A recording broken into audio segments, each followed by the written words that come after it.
explotación entre bandas. La banda va a ser de 1000 a 1400. Y a todos los banda cambiaria en la Argentina. Lo estamos anuncia Luis convocando Caputo. esta tarde de viernes para anunciarles que hemos llegado a un nuevo acuerdo con el Fondo Monetario Internacional. En este momento está el board reunido para su aprobación. ¿Qué implica este nuevo acuerdo con el fondo? Implica que vamos a terminar, a concluir con la etapa 3 de nuestro programa económico. Nosotros planteamos el programa inicialmente en estas 3 etapas. La primera era terminar con el déficit fiscal, la segunda terminar con el déficit cuasi fiscal y la emisión monetaria, y la tercera era la recapitalización del Banco Central. Entonces, este acuerdo que estamos iniciando hoy es básicamente para recapitalizar el Banco Central. ¿Y qué implica, para que la gente entienda, recapitalizar el Banco Central? Implica respaldar los pesos que el Banco Central ha emitido. Es decir, los pesos que el Banco Central emite no es otra cosa que la deuda que tiene el Banco Central con la gente. Una deuda que la política en Argentina ha despreciado por muchísimos años. Nosotros venimos con este acuerdo justamente a tratar de honrar y sanear esa deuda más que nunca. Esta recapitalización del Banco Central lo que implica es, esencialmente para la gente, es tener una moneda más sana, tener una moneda sana y continuar y acelerar el proceso de desinflación. Eso es lo que nos va a permitir esencialmente este nuevo acuerdo. También nos va a permitir, a partir de el lunes, terminar con el cepo cambiario, ese cepo cambiario que tanto daño ha hecho, que se puso en el 2019 y que tanto limita, digamos, el normal funcionamiento de la economía, ¿no?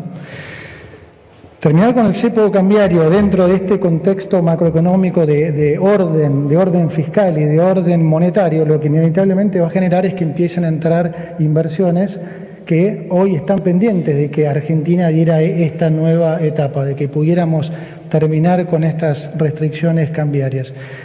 Estas inversiones, entonces, ¿qué van a generar? Bueno, van a generar la consolidación del crecimiento que ya estamos viendo. La economía ha crecido en el 2024, diciembre contra diciembre, un 6%. Estas mayores inversiones, como digo, va a generar un mayor crecimiento que va a generar a su vez un mayor superávit. Ese mayor superávit en un gobierno como el nuestro, que no aumenta el gasto, nos va a dar la posibilidad de poder bajar impuestos, poder devolverle cada vez más recursos al sector privado.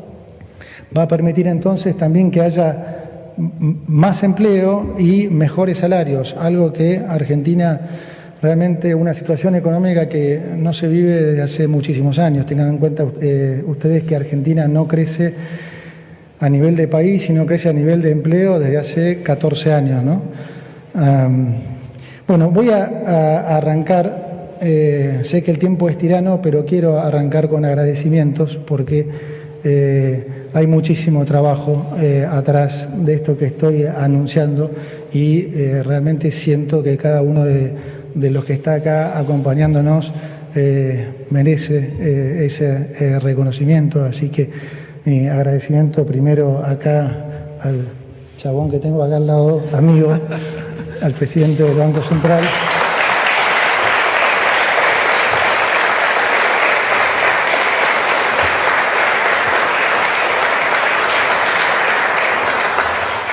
Tampoco aplaudo tanto porque me voy a emocionar, así que, bueno, el agradecimiento al secretario de Finanzas, Pablo Quirno, también, que ha hecho un trabajo extraordinario, al viceministro de Economía, José Luis Daza, que largó todo y se vino para Argentina a sumarse a esta patriada, a nuestras 3 anclas, Martín Boté, Federico Furiase y el picante Felipe Núñez, siempre hay que tener algún picante en equipo, a nuestro secretario de Hacienda, Carlos Huberman, que cuida cada peso de los argentinos para que no se malgasten, a todo el equipo del Banco Central, al vicepresidente Vladimir Berning, a Baltasar Krause, a Esteban Klein, a Nicolás Ferro y a todo el directorio. Realmente muchísimas gracias a todos, y hago extensivo también a todo el equipo, no de economía, pero que también se han sumado, que están acá y son excelentes profesionales. También le quería agradecer a todo el gabinete, ¿sí? A todo el gabinete de ministros y secretarios, que son unos campeones, que trabajamos bárbaros juntos. Y obviamente un agradecimiento especial al presidente de la Nación por su liderazgo, por su generosidad, por su valentía, porque cada vez que trabajo más con él, realmente más admiración me genera, y sobre todo hemos desarrollado una relación realmente de mutuo afecto. Ya no es solo la valoración que le tengo a nivel profesional, sino como persona. Y digo, ojalá todos pudieran conocerlo como yo lo conozco, porque además de sus dotes profesionales y académicos, es una persona realmente admirable. Así que muchas gracias, señor presidente. Y, por supuesto, también agradecerle a mi mujer, que hace 18 meses que hace de madre y padre, a mis hijos y a las familias de cada uno, que las veo a muchos acá. Así que, bueno, perdón que me extendí, pero me parece que correspondía. Bueno, antes de anunciarles las medidas, me parece que es extremadamente importante siempre repasar la herencia, ¿no? Porque no hay que olvidar de dónde venimos. Nosotros heredamos 5 puntos de déficit fiscal, 10 puntos de déficit cuasi fiscal. Alguno se preguntará por ahí qué es el déficit cuasi fiscal. El déficit cuasi fiscal es el déficit fiscal que el fisco le pasa al Banco Central, ¿no? Digamos, es ese déficit fiscal que estuvo financiado por emisión monetaria que pesos que la gente no demanda, y que entonces, ¿qué hace el Banco Central? Tiene que emitir un bono para rescatar esos pesos. Antes eran LEBACs, después fueron LELIQs, y por esos pesos, ¿qué hace? Tiene que pagar una tasa de interés. Entonces, esa tasa de interés genera de vuelta unos intereses, dicho sea de paso, que esencialmente se honran con mayor emisión. Y eso es lo que genera ese déficit cuasi fiscal. Heredamos una situación de cepo cambiario con 200% de brecha, una inflación que venía en los últimos meses al 12,5%, pero una inflación escondida debajo de la alfombra fenomenal, producto de que había un montón de precios pisados, desde el tipo de cambio, alimentos, tarifas, combustibles, todo que, una vez sincerado, por supuesto, hizo que la inflación escalara en diciembre, la minorista al 25,5%, la mayorista al 54%.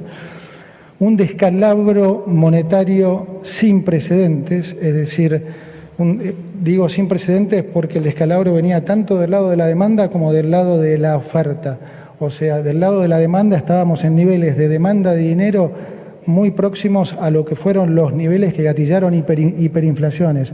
Todos los que están acá, todos en sus casas, recuerdan que hasta hace 2 años nadie quería tener un peso en el bolsillo. Peso que le entraba se lo gastaban en algo, compraban dólares, compraban algún bien o algo. Pero además había una sobreabundancia de pesos generada por este mega déficit y por esta mega bola de LELIQ. Solamente el último año el gobierno anterior había emitido 13 puntos de productos, generando que hubiera casi 3 bases, un poco más de 3 bases monetarias en estas LELIQs, en estos pasivos remunerados. Entonces, con mucha lógica, bueno, puedo decir más cosas, digamos, el último año las jubilaciones habían caído 30%, es decir, el descalabro desde todo punto de vista constituyó la peor herencia de nuestra historia. Creo que eso es un consenso que absolutamente nadie discute. Entonces, Nosotros en ese momento asumimos a sabiendas que no teníamos ningún recurso, porque no había además ninguna reserva en el Banco Central, las reservas netas eran negativas en 12.000 millones y además el Banco Central tenía una deuda de 50.000 millones con los importadores, que ya tenían rota su cadena de importación con los proveedores del exterior. Entonces, la situación era realmente dramática porque no había ningún recurso y, como ustedes saben, tampoco Argentina tenía ninguna credibilidad, y la credibilidad es la herramienta fundamental para hacer política económica. Bueno, en ese momento el programa con el Fondo Monetario Internacional que habíamos heredado del gobierno anterior estaba absolutamente caído porque no se había cumplido ninguna de las metas que el fondo había propuesto. Nosotros teníamos nuestro propio programa económico que habíamos desarrollado durante años con nuestro grupo en la consultora durante años, pero claro, pretender poder lograr un acuerdo nuevo con el Fondo Monetario a días de entrar con el descrédito que Argentina tenía era absolutamente imposible. Por lo tanto, cuando hablamos con el fondo, lo que se decidió fue tratar de reflotar el acuerdo que tenía el gobierno anterior, pero con una salvedad que era fundamental. Digamos, reflotar ese acuerdo equivalía a entrar igualmente en una hiperinflación. Entonces nosotros lo que le dijimos al fondo es, bueno, nosotros vamos a llevar adelante nuestro propio programa, por desafiante que parezca, y bueno, y ustedes evaluarán en la medida que nosotros vamos cumpliendo con las metas de acá a algunos meses. Entonces les estaremos tocando la puerta a ver si pueden sumarse a este proyecto y ayudarnos a lo que sería la tercera etapa, que era justamente la recapitalización del Banco Central. Entonces encaramos nuestro propio programa a sabiendas que era un programa extremadamente desafiante y que las probabilidades de caer en crisis, de acuerdo a lo que eran todos los pronósticos, eran de más de 90%, y las probabilidades de caer en hiperinflación, lo mismo. Bueno, arrancamos entonces con la primera etapa, que era el terminar con el déficit fiscal.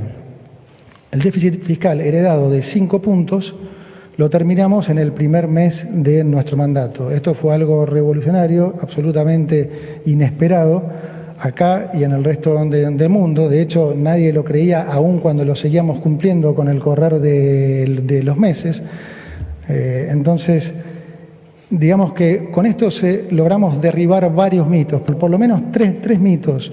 Uno, que no se podía hacer, ¿no? Nos la pasaron diciéndole a la gente que no se podía cerrar el déficit fiscal, que como mucho se podía hacer un ajuste de 1 punto tal vez en el año.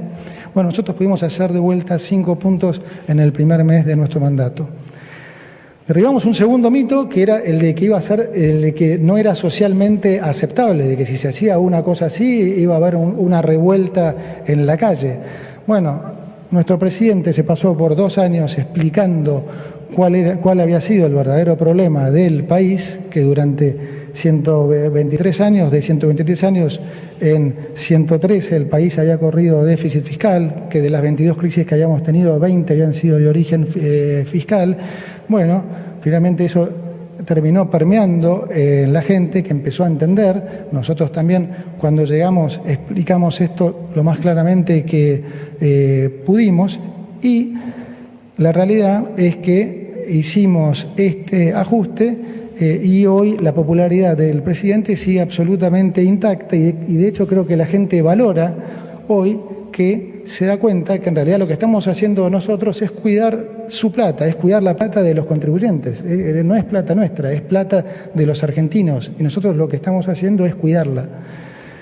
Y derivamos un tercer mito, que era el que si uno hacía un ajuste fiscal implicaba entrar en una recesión fenomenal.